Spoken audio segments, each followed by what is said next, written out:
in my makeup routine.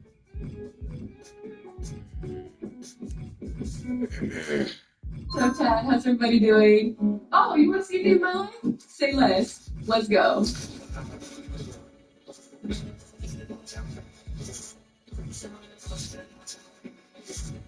A day in my life? Oh, wait. Here's how the season has played out. First 5 games, he was excellent. Remember? I do remember. They're like, I don't care about the bad He was defense. great. The defense was horrible. Then they said, you know what? Take the toys out.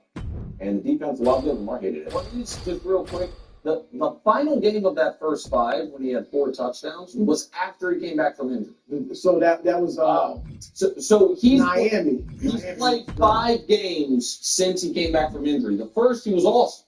Yeah. He had 4 touchdowns and almost And that was as far as we know. He was healthy. Yes, that was healthy. But then after that is when it went to the knee, the ankle, the toe. Right. Yeah. Bro, do you need to see a huge game from Lamar Jackson? I need to see a win. That's it. Now, sure, the best win would be Lamar looking like he looked earlier in the season and leading him to victory. That'd be great. But I'll take a win. At this point, it's getting in the playoffs. Now, I said yesterday, I've been saying, and I feel this way 100%.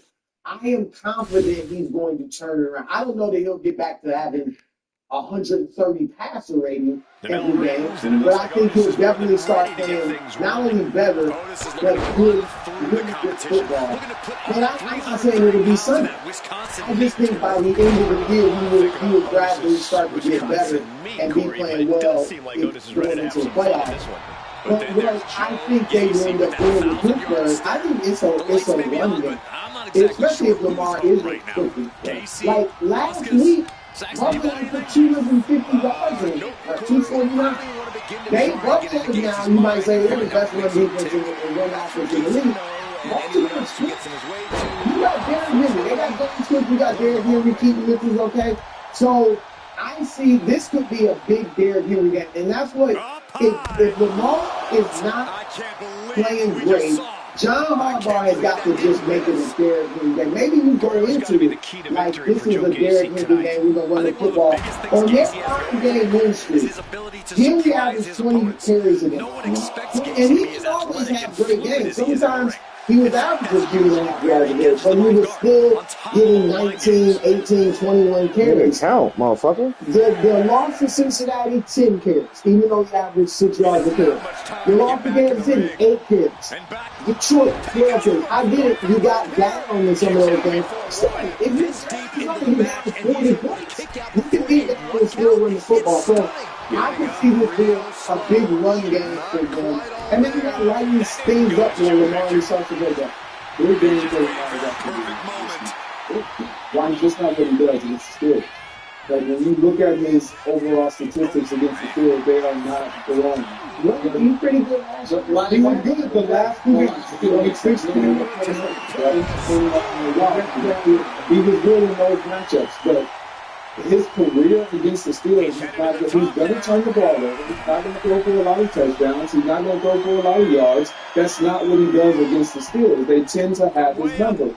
And so I don't need to see a big game. What I do need to see is him not look like what we've seen the last 3 weeks. Period. Or this team is done. Whether it's going to be this week or next week or whatever, if Lamar Jackson does not show us any sign that he can get back to being what we have become accustomed to, this team is done. I totally agree. To Greg's point, what he has looked like these past 4 minutes, he showed it side by side with yours with Lee Blanks. It's not a stretch to say he's been one of the worst quarterbacks in the league for a month. That's just, and now that's a kind of piece of evidence in your claim of he's really hurt. A piece of evidence against his Todd Monken was asked about it yesterday, and he described these as, quote, lip-gagging injuries. It doesn't, and so there's always this, and evidently there was a mispractice yesterday, or on Wednesday, someone stepped on his foot in practice, which is what led him to miss the practice. That's what that almost didn't think that. Again, it's just conjecture. Someone's definitely putting this at 30 minutes after. No, or is it like there's something underneath? Right. He had been feeling Again, we don't know left or right. and so here's Your guy, Sicilian, Andrew Sicilian. When you have it, it's shocking. You have one is a friend of the show. yeah, he did our draft. All right, so his first 7 years of Lamar's career, he led all quarterbacks with 104 missed tackles and design runs. This year, he's got 20 design runs. Guess how many missed tackles?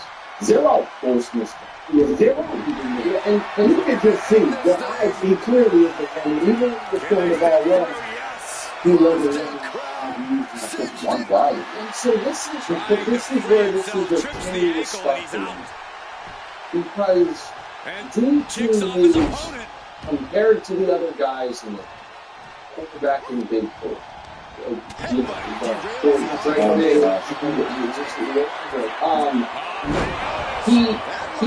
his playoff performances are a negative. Patrick's it's all time. Josh has been really good. Burrow made the Super Bowl. Lamar's has none of those things. The thing that Lamar has been able to hang his hat on is, but in the regular season, I might be the best ever. I am as dynamic and unstoppable, a unanimous MVP as in the second year, almost another one 2 years ago, or unanimous that is, and then almost another. Man, it really hurts me to have a bad regular season in a way it doesn't hurt the others. Because the regular season, I know it sounds mean, I don't mean it to. The regular season is his thing. Now, a bad regular season where they back into the playoffs and then he's awesome in the postseason, that would be great. He'd sign up for it. But I think a bad regular season would prevent them from getting into the playoffs this year. I mean, look, and if he continues to play poorly, say they miss the playoffs, get bounced in the first round, whatever, but he comes back next year and is great, it's fine. Yeah, because we saw Burrow have a bad regular season a couple years ago. If that was, I'm out here. This guy. Already, that's the first next year talk we've gotten for real. That's the first one off. Yeah, next year, all right. Chiefs hosting the Texans Sunday night. Mahomes threw 4 touchdowns last week. Texans defense has allowed 4 passing touchdowns in the last 4 weeks. Chiefs defense hasn't come up with the stops they need. Are we doing the sound here from Spanish here? I'm doing 100%. Excellent. Here's what's at stake. We're going to save some sound. You're going to log later. Yeah. 37% chance to make the playoffs entering this game. If they win, up to 51. Call it. 51% is enough. If they win, call the season. That's right.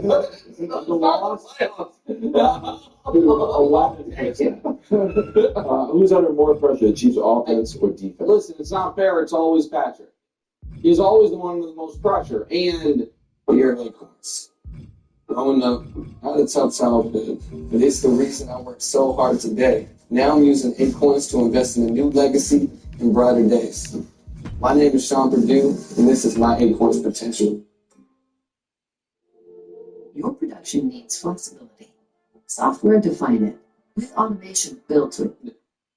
so Patrick Mahomes is the greatest, full sentence here, greatest quarterback in NFL history against the best defense in the league. We've never seen a quarterback have this type of success against number one defenses. We can show it to you in the 7-2, 300 yards, 17 touchdowns, 8 picks. And so normally, Greg, I'd puff my chest out today and be like, Patrick, that's what to expect from Patrick Mahomes on Sunday night. Mm-hmm. That's not what I expect from Patrick Mahomes on Sunday night, because I think that one of those 2 losses came in a Super Bowl with a beat-up offensive line, and another one came, it wasn't the Super Bowl, I can't remember it, I apologize, but it was, again, when he was running for his life. I fear maybe he will be Sunday night with 3 offensive linemen potentially out. So there's going to be more external pressure on Patrick. Internally from the team, what they need is the defense to make this show the Chiefs when they blitz. The Chiefs for 3 years when they blitzed, that's how they got off the field. For 3 years, made 3 straight Super Bowls. they were one of the best blitzing teams in football. Yep. And this year, they're one of the worst, which is a big problem, Greg, because they can't get pressure without blitzing. Exactly. And so, like, they have to blitz more than most teams do. Yeah, and this is why I say it's more pressure on the defense, because we all expect Patrick Mahomes to rise to the occasion based on what you even said. And when you really quick on the Texans defense, the difference between them and Denver they'll blitz you. They can get pressure with their front four, and they're going to play man behind it.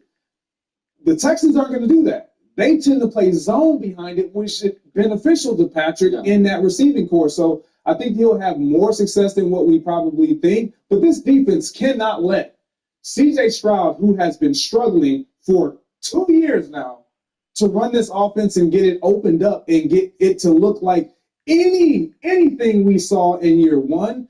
This defense has to dominate that offense. They don't run the ball particularly well. They don't throw the ball particularly well. They don't have the weapons that they just faced last week against the Cowboys. There is no excuse for this defense to not dominate in this game and get off the field when it matters. And when Chris Jones, the fourth quarter comes, if the game is tight, he dominates. He has to do that. Yeah, I'm glad you said defense because, Nick, you were clear. It's offense, it's Mahomes.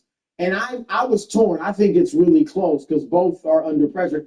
I'm going to go with the offense just because they're facing a much better unit. I get what you're saying, and that probably is the path for them winning. It's the defense being great. But the offense is facing such a, like you said, they're not facing a good offense at all. Maybe not even a mediocre offense. But the Chiefs' offense is facing a terrific defense without, at least it's. This is the absolute best phone holder for your car.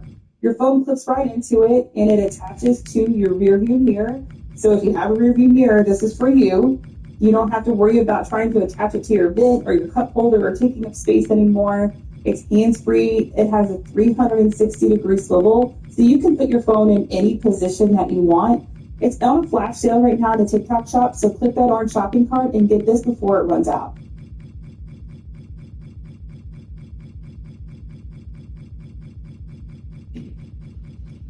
Welcome to the galaxy's favorite spot to put money down on planet Earth. It just means points. Now, a whole $1 Vegas fair game. This guy just struck gold on a celebrity gender reveal. Those gravity hogs just lost it all on the wrong dancer. And Kyle, all in on global warming. That's Earth. And with Calci, you can trade on all of it.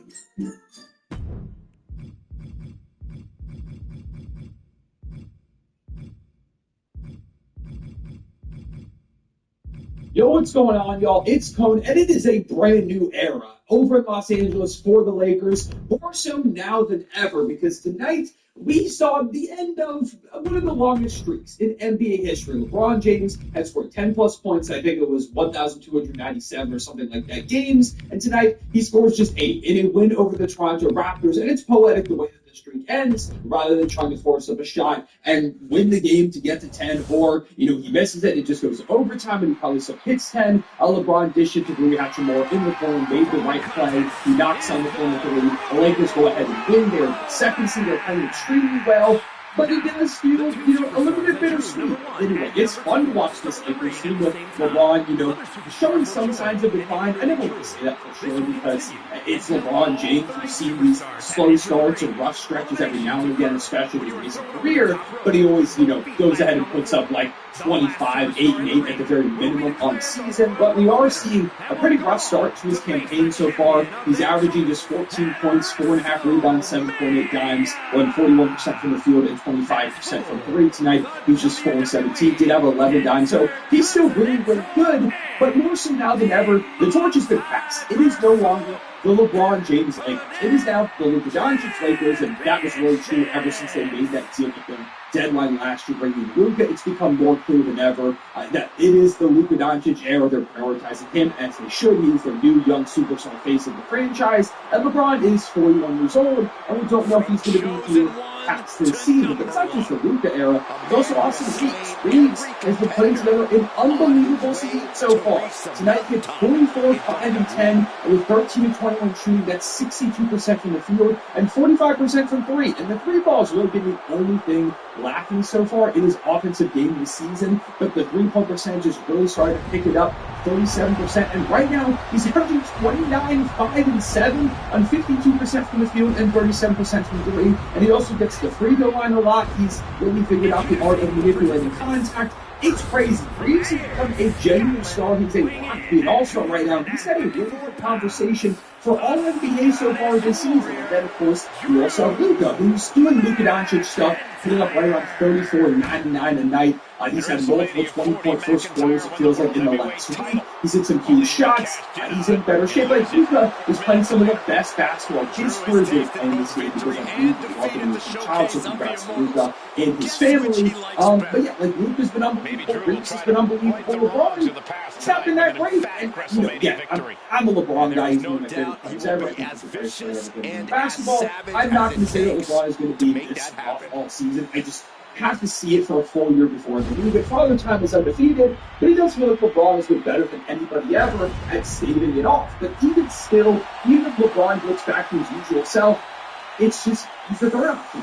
And for the first time, someone's finally taking the torch from LeBron James in the Lakers era. So it felt like it should have been Anthony Davis. And there were times where it's like, oh, is he the better player now? But it never felt solidified. Now it's like, yeah, of course Luke is better than LeBron James. And look like LeBron's played so far this season, maybe that doesn't maintain. But Reeves has definitely been better. And I think by the end of the season, there's a role where it's kind of developed opinion that, yeah, LeBron's the third best player on this team, or at the very least, he's the third option. Because when Reeves is scoring like this and Luke is scoring like this, there should be many games where LeBron is putting up more shots than him. Now he should still be touching the ball a lot because he's still an elite playmaker. Even though he's lost his step, he's still a great trainer in some ways. But you can see that there is a physical decline. He got blocked on his last field goal attempt tonight by Scotty Barnes on the turnaround jumper. And that's a shot I feel like I've seen LeBron get into much quicker in the past, the sciatica. Maybe it's still the ramp-up period. It's still bothering him. And, he's never had a season where he didn't start off the year, so didn't really have a full training camp and, preseason and things like that. So there are a lot of factors that could play into this, but just go to drivetime.com, get approved, and you can personalize the real terms and any service for customers. The Phoenix is taking an all-star, maybe no NBA jump. Luke is one of the 3, 4, 5 best players on the planet. I'd say at worst 4, probably top 3 players on the planet. Like, of course going to happen by the time LeBron is 4. It's insane that it took this long really until last year's deadline for it to be going, oh, yeah, permanent name is no longer LeBron's team. But all of this stuff, and plus the fact that we don't know what LeBron's going to be doing at the end of this season. It doesn't show up it's going to be retirement. Players can't see that going to retirement tour, but all the indications that we've gotten of that, it's probably the last season the Lakers are taking real numbers. That's honestly what the most extreme storyline going into next summer is where's LeBron James end up playing next season. Is he going to get from homecoming? Is it Miami one more time? Is it somewhere new? Like, play Steph Curry in Golden State? Like, I don't always want to do. I don't really know, but between all these things, it's a new era. It is a brand new era. The first time since 2019, it's the Luka Doncic era. It's not the LeBron era. It's also part of the Dawson Reeves one. I've seen some people talking about the trade machines for Giannis, and maybe there's a world where something insane happens and it's not Giannis selling the star. But for the moment, it's also the Dawson Reeves era because he's no longer this overrated player in the Lakers that some people thought he was. He's unbelievable. He's one of the most complete offensive players in the sport. He's a playmaker, a three-point shooter. He's unstoppable getting downhill. There was one play that he was able to tie it up. Or Reeves, 1 on 3, 1 on 4, and just scored. He's just that good. He's an undrafted player. We're really doing a great job of developing him and turning into this guy who's supposed to work his butt off himself. Now we've got this Lakers team that's playing really well, but LeBron really hasn't been there to start the season, and him without playing well so far hasn't really mattered. Honestly, it hasn't really mattered when he's been in a lot of the East, but like everybody's picked each other up. The depth is better than I was expecting. JJ Redick said last year, I think he's a really good coach. And this is a team that feels like, even if they're not on the level like the OKC or I don't think the Denver Nuggets, but the defense is slipping. Maybe there's a ball where they're Houston. But at the very least, if this team gets a favorable path, they can win playoff series. They can possibly win 2. They can end up in the conference finals. I think that's kind of where it stops. Just because I think when healthy, nobody's Lakers beating Oklahoma City. But this has been a really fun Lakers team to watch. And I'm happy that we're getting to see LeBron be able to finally take a bit of a backseat. I think but even if it doesn't, it's just, it's bittersweet. It's cool to see, a new era in Los Angeles, but also, like I said, LeBron's one of my favorite players ever, and see the 10-point shoot. And I don't know how to feel. I don't think there's a better way to possibly do it. Maybe something you could criticize before in the past, and now when it comes to superpowers is, again, sometimes he's going to force up the shot a little bit because he's the best player, but more often than not, he's just going to make it with the right play. Is it, gets to a spot to get like this for myself, or do I have a wide open teammate? Teammate misses. It's just the right basketball play. He just realizes his vision, he's trusting his teammates, and ultimately, and then it's a superpower in and of itself. So, yeah. And just all this LeBron stuff with the streak ending, on the end of his career, where it's going to go from the streak era in Los Angeles, and it's one that is really promising. Like, it's crazy how often they've talked about the Illuminati trade that we were supposed to do. It felt like the Lakers were just kind of down and out. And when LeBron retired or regressed or whatever, it was like, okay, well, AD is in his early, heading into mid-30s. He doesn't really feel like he's going to be capable of taking to the next level. Again, we just talked about how he never really forcibly took the torch from LeBron James. It always kind of felt like that's the best for them, a 1A, 1B situation. Never like, AD is the guy. LeBron is number 2. Never really got there. So it's like, okay, well, AD probably not where we could possibly get in here. And I was like, oh, okay, we're not. Awesome. Like, they've got their backcourt figured out for the future if they want to keep it that way. They don't think that it can work as that duo, which I think it can. So then maybe we just swap out Austin Reeves for the 4. Like, he's crazy how he's played up. And again, I don't like to talk about the movie trade all the time. It would have been a lot better if they at least got Austin Reeves out of the deal. I don't know how they didn't get out with Austin Reeves. Fleecing essentially that Rob Blinka. But the future feels relatively bright. I like what the Lakers have going on. They're going to have some cap space coming up here relatively soon. I mean, it's going to be playing massively. He's going to make a ton of money. That's going to handicap them a little bit. But even still, Los Angeles, they'll always find ways to get not just trade. But to new era, it's a very promising one over in Lakerland. And I've been pleasantly surprised by how good this team has been. I thought they were going to be kind of more of like a 6 to a 7. Like Ed could play in to just in the playoffs type of team because I felt like the defense was really going to struggle, and there have been defensive struggles. That is still something to definitely worry about, especially setting the fly. I worry a lot about them against the Denver or Houston, definitely against Oklahoma City. But with the offensive firepower that they have, I do think going to reach their ceiling, they still need LeBron to be better than this. Like, he's got to be back to even last season where his stats were 24.5, 8 and 8.2, and 51% shooting, 37% from 3. Even if it could just be kind of around that, with a tick down, then that's still a massive plus. And I think they need that LeBron to make it to the conference finals, probably the win the series in this Western Conference. I mean, right now, out west, who they end up facing in this first one series? I know the 2 seed right now, number 7, is Phoenix. They could definitely win that series against Phoenix. Or Golden State, who's number 8 right now, so they're going to have that matchup. Minnesota, that's a little bit scary if they fall down a little bit. Because they're only 1 game up on the 5 seed Nuggets, the 4 seed Spurs, and the 3 seed Rockets. They're all 5 and back of the Thunder, 1 game back to the Lakers. So, it's everybody's in the mix right now. It's right there. So they need LeBron, might amp it up a little bit, but even so, it's been impressive how they've managed to stay.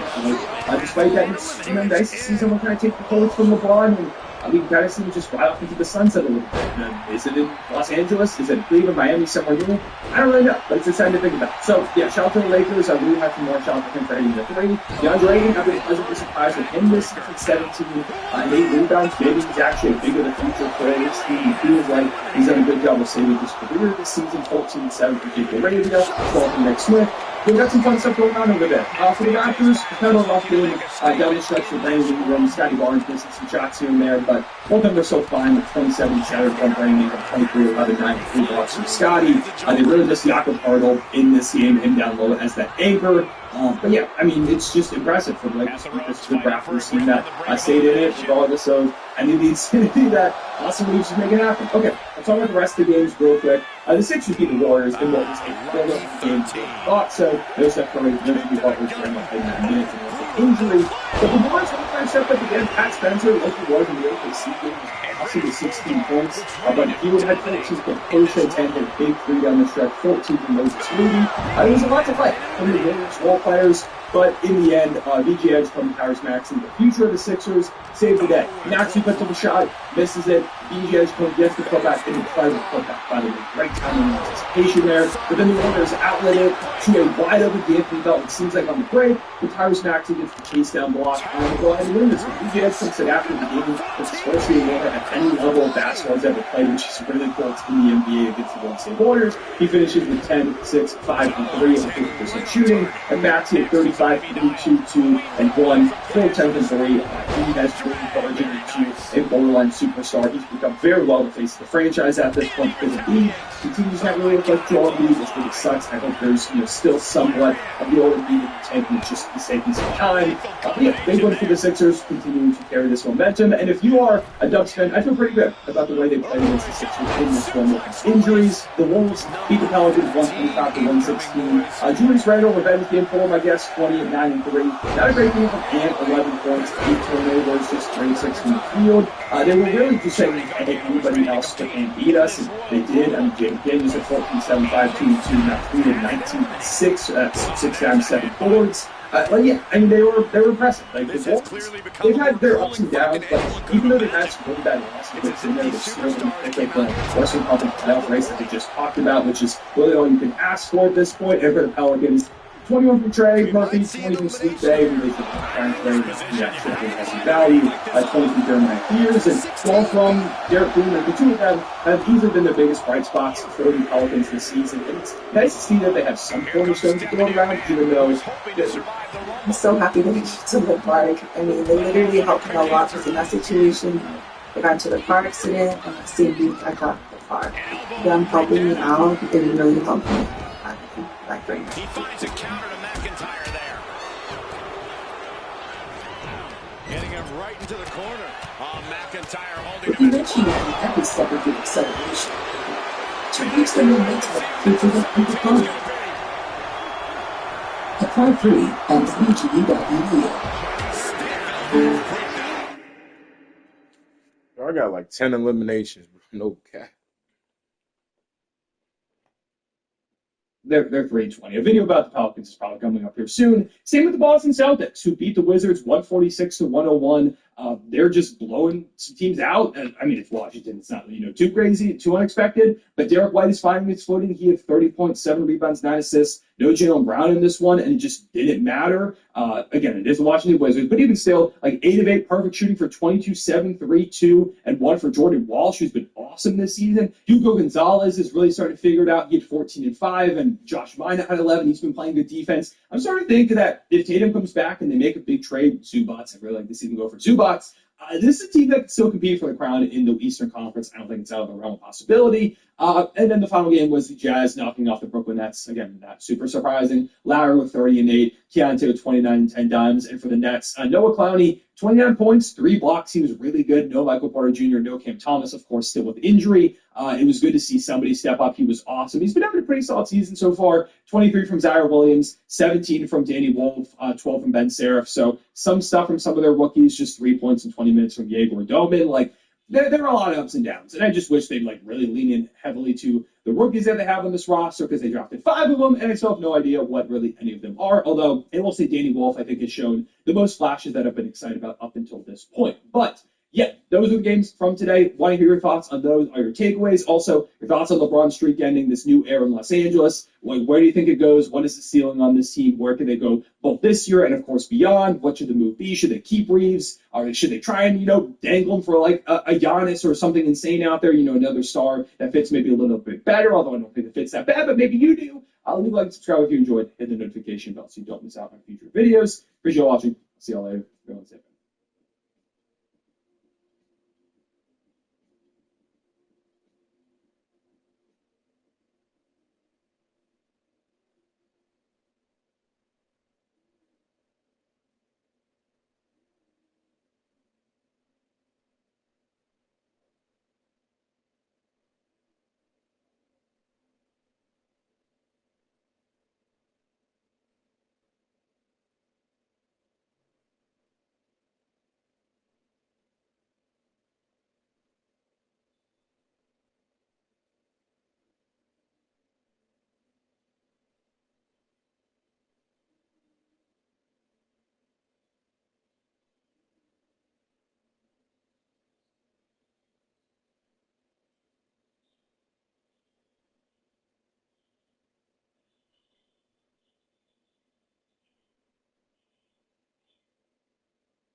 Yoban, hoo-ha! Hoo-ha! Yo, yo. Yovan Buha, NBA reporter for Buha's Block, and welcome to another live show. Just got back from TD Garden, where the Lakers fell 126 to 105 to drop to 16-6. They are now tied with Denver for the number 3 seed. Technically, they are the number 3 seed because they have the head-to-head tiebreaker due to currently leading the Pacific Division, but they fall to 1-1 on this 3-game road trip. A schedule loss, if I dare say so myself. The Lakers, of course, second night of a back-to-back on the road. Now, it is also worth noting that Boston was on the second night of a back-to-back, and they did have to travel from Washington, but they did win that game by 45 points, and Jaylen Brown did not play due to illness. So he had fresh legs tonight, and most of their primary players had relatively fresh legs, at least in comparison with the Lakers. But even with that said, even if this was a difficult circumstance for the Lakers, especially with no Luka Doncic, who is still away from the team due to the birth of his second child, and no LeBron, no Marcus Smart, despite that, LA did not come correct tonight in terms of their first quarter performance. It's something I will talk about. But this game spiraled out of control very quickly, and LA technically won the final 3 quarters by 1 point. Some of that, of course, was in garbage time. But despite winning the final 3 quarters by 1, they still lost this game by 21, which shows you how disastrous that first quarter was. One of their worst quarters of the season. But with all that said, shout out to everybody in the chat. Shout out to the late night gang. Appreciate you all for still tuning in after a loss. I know it can be tough after a loss. I see it with the viewership numbers. And one thing is, I might be banned from going to future road Lakers games. This is my first road game of the season, first road trip of the season. When I saw the schedule back in August, I started to map out which games I was planning on going to. And the first one I circled was Lakers at Celtics early December. I've made it to the last 5 Lakers-Celtics games here in Boston, and of course all the ones in LA over that span. And I was like, I'm not missing this one. And unfortunately for both teams, it was a bit of a dud just from a game perspective, right? It was not a close game. It was not down to the wire game, and more so on the Lakers side, getting throttled in the first quarter. But I might not be able to go to any more Lakers road games. We'll see. Maybe the next one they win, but if they continue to lose, I probably will have to stay home and only go to the home games. But all seriousness, let's get into the breakdown of this game. I want to zoom through this one.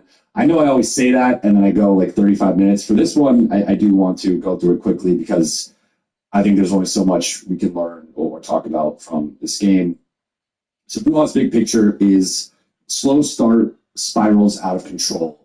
And taking a step back, we know the Lakers, one of their issues to start this season through the first quarter of the season has been first quarters and just how much they have struggled in opening frames. And it's the only quarter still this season that they have a negative net rating in.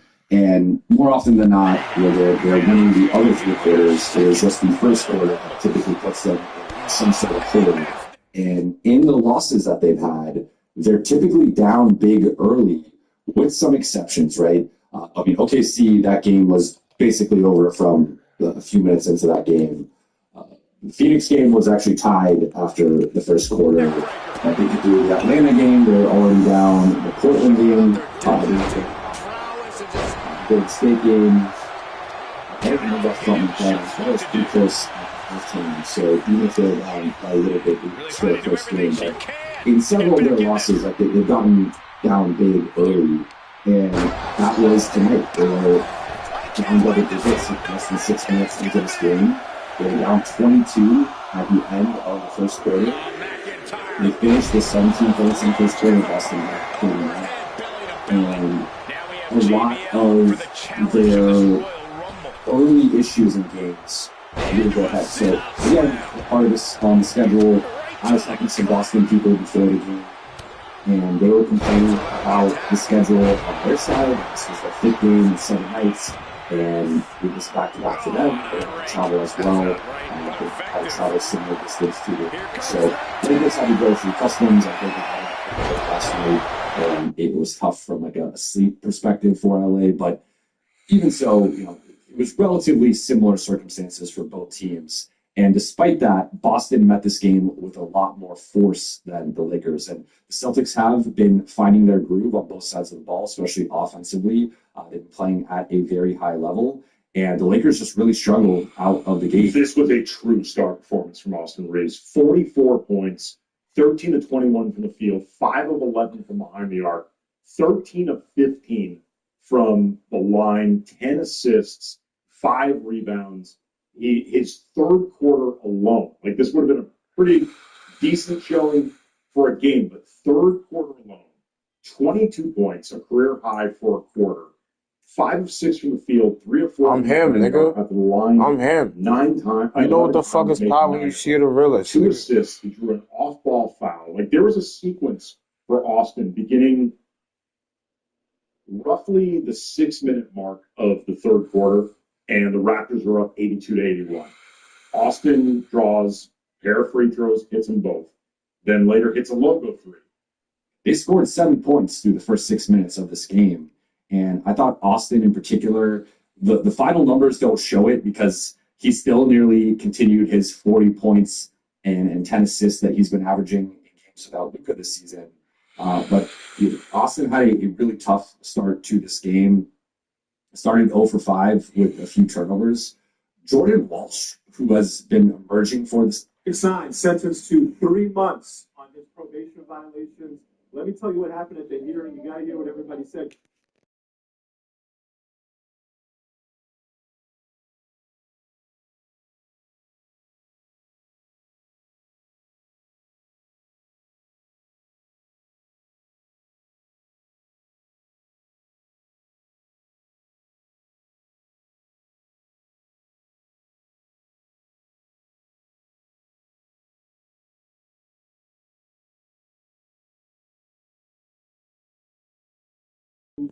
Starting with the government. Signed, sentenced to 3 months on his probation violations. Let me tell you what happened at the hearing. You got to hear what everybody said because it was an absolute movie. Starting with the government.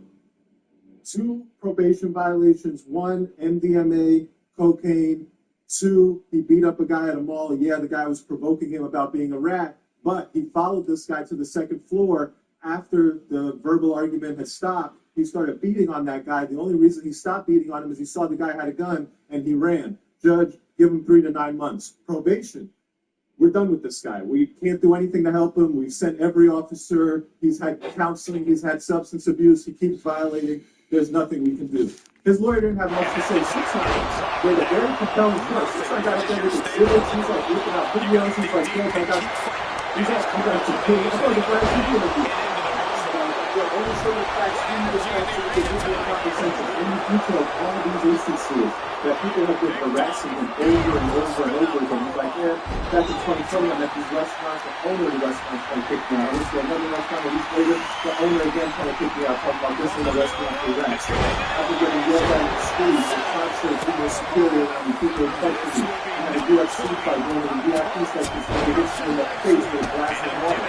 Over and over again, they come around me. Hours and hours in my daily community. Big hot car, tries to pull me over, get me out the car. Just last week, my house, I got invaded by robbers, last Sunday, I got my mom at gunpoint. Please, show some mercy, show some sympathy. This is a mental health issue. How can I not react off the hook? The judge put him in some nasty business because there's nobody smarter than the federal judge. You might think you know what you're doing. But a federal judge will surprise you every time. The judge is like, hey, Takashi, you remember when I gave you 24 months and then you asked me to let you out early because you have asthma and there's COVID and you can't isolate in prison? I let you out early because of what you told me. And now I just heard you tell me that you went to these restaurants back in August and September 2020 and you got kicked out. Why are you at restaurants with large groups of people just weeks after begging you to get out early so that you can isolate and stay safe during COVID? That did not work out well for him. And then the other 2 issues, just look, on the drugs, He got caught with those drugs. Actually, he got violated on probation the first time for drugs, did 45 days, said, oh, those drugs, I didn't even know they had illegal narcotics in them. I thought they were legal prescription drugs, somebody next to slip them. Okay, well then why would that be FDA cocaine now? And then the fight, he could have left that fight. Yeah, he got provoked, but he could have left. He went up there, he continued the problem. And so I'll give you 3 months. I'll give you some more supervised release. The practice 6 times. The saga continues. Now locked up in the corner. Stomp right on the knee. Tapped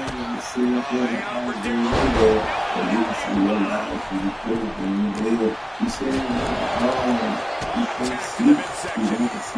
Merciless looking blow. Right to the big opportunity.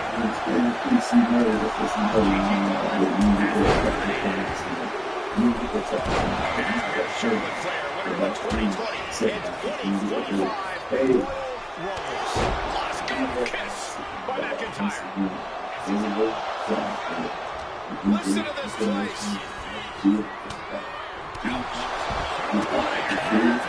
This is downright savage blood right there.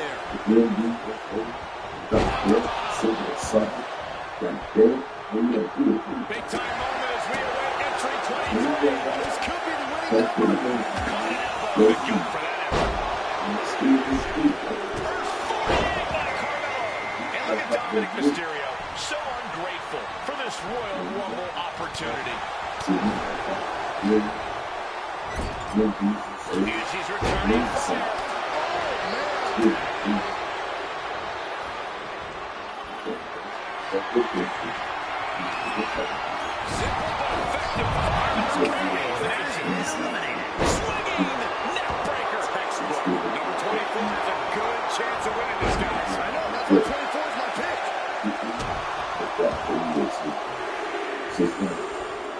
It will now be the boogeyman entering the Rumble and putting it all on the line. Scattering it and fired back with a punch straight to the face. Double knee face breaker. She's facing some real pushback here. Asuka giving her a great upside taste of that kind of solo offense right there. Slide out. Just straining the body. Yeah, just starting to get a lot better to win at this entry stage. Get down to the nitty-gritty. Well measured. Look at it. See him now entering the Rumble. Dominic gets cut off. Drop kick.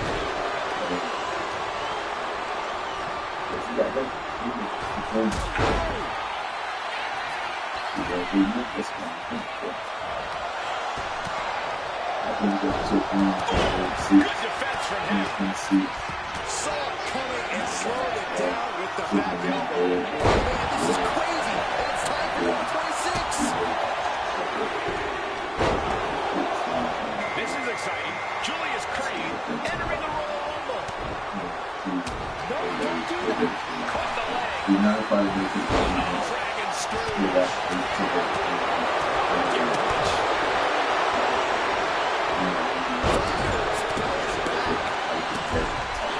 This is just establishing dominance. My goodness, absolute dominance. If you're a betting man, this is the one to put your money on.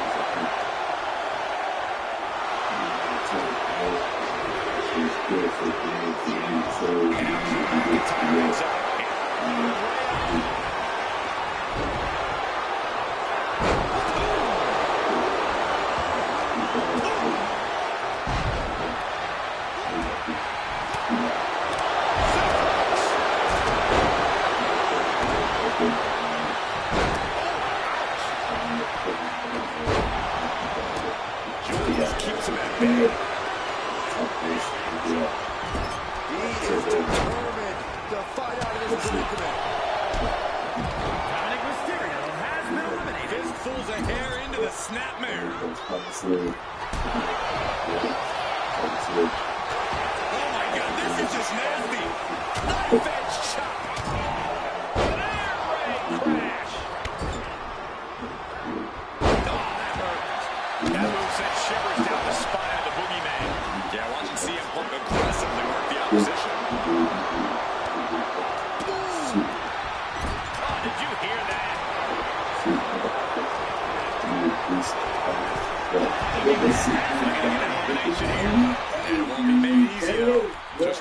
steam, I guess. Now missing out on a valuable opportunity to make an elimination.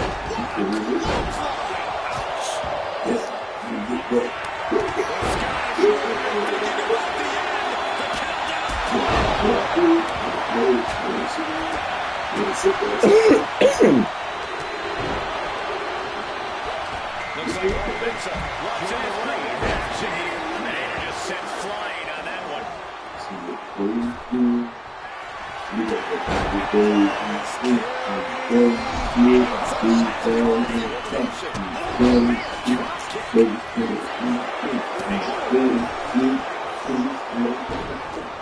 Oh my goodness. That was a strong. Who's 29 going to be? Kick to the back.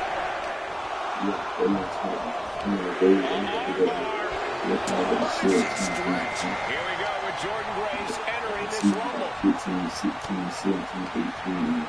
Flair thrown hard to the outside. Flair has been eliminated. Oh, man. Thrown with such force. The whole ring is rattling.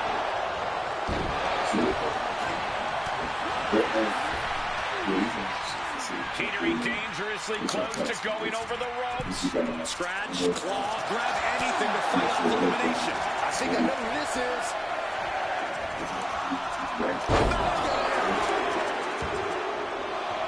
Looks like Sonya Deville is out next, ready to shake this room up.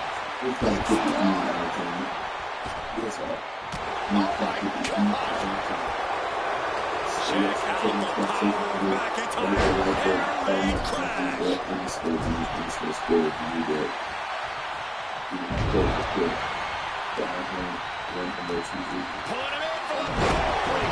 Right to the low back. Just a crashing. He just got caught with that DDT. Target acquired. This only ends one way.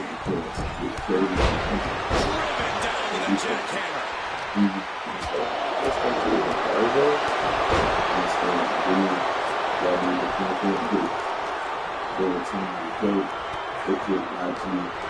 With the lariat.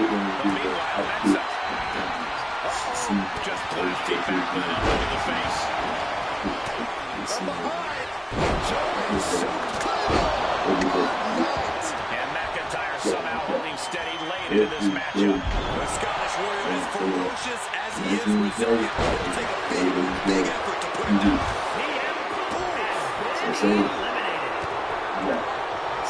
He gets sent straight down to the floor. Has been eliminated. Roundhouse kick. Double axe handle.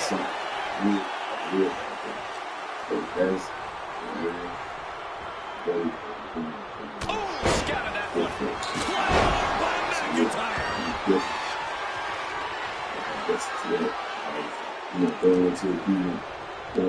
McIntyre. She's launched out of the ring. That can shatter a jaw. That's one of the hardest hits Grace has taken so far. Yeah, McIntyre was putting that warrior spirit into him. All right, it's time for the countdown. McIntyre, This is one of your biggest selling ingredient for Cyber Monday. Save up to 82% on your favorite radio stations. Shop at the new radio stations. And McIntyre is showboating right now. Here it comes. WrestleMania. He did it. Ladies and gentlemen, here is your WWE Intercontinental and Multiversal Infinite Champion. What's up, y'all? Robert here, Richard here. If you're watching. Look at this superstar who outlasted all the others. There is no doubt in my mind that this is a Royal Rumble match we'll be talking about for years to come. That's what happens when you put in the preparation and the training. Alright, y'all, Rock the Tiger got down for longevity in the industry and had to pay the price. Rock the Tiger got his start as being on MTV show Busted.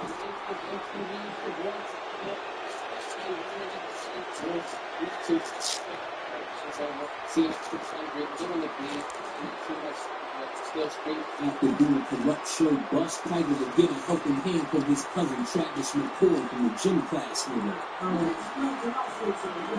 Look at that. Check him out. Travis is getting taken. Check this. This is it. Once Tiger was ready for Hollywood, he introduced him to Sheet Wentz of the Fallout Boy. Pete Wentz was signed Tiger to his record label, Cadence Records. After getting down with Pete Wentz, he would be the first rap artist to perform next to Lil Wayne without a single.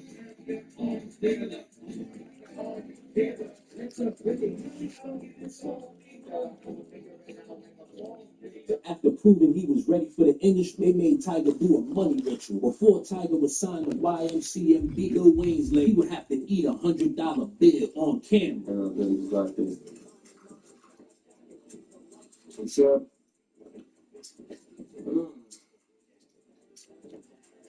You want to see me 8-200? Oh my God. Why would he eat a $100 bill knowing that was probably in a stripper's ass or something? After getting signed to Lil Wayne's record label Young Money, he would be featured on one of their biggest songs, Bedrock. See watching that oxygen, I'm watching ESPN. Once seeing Tiger was part of the program, they would give Tiger one of his biggest songs ever, Rack City. Rack City, Rack City, Rack City, Rack City. Shortly after, Tiger would have to level up. He would befriend female rapper Honey Coke and almost tried to sacrifice her, but he did it wrong. In 2012, Tiger and Honeycomb, along with 5G, would perform at Omaha, Nebraska. Tiger would stage a fake event to get Honeycomb up out of here.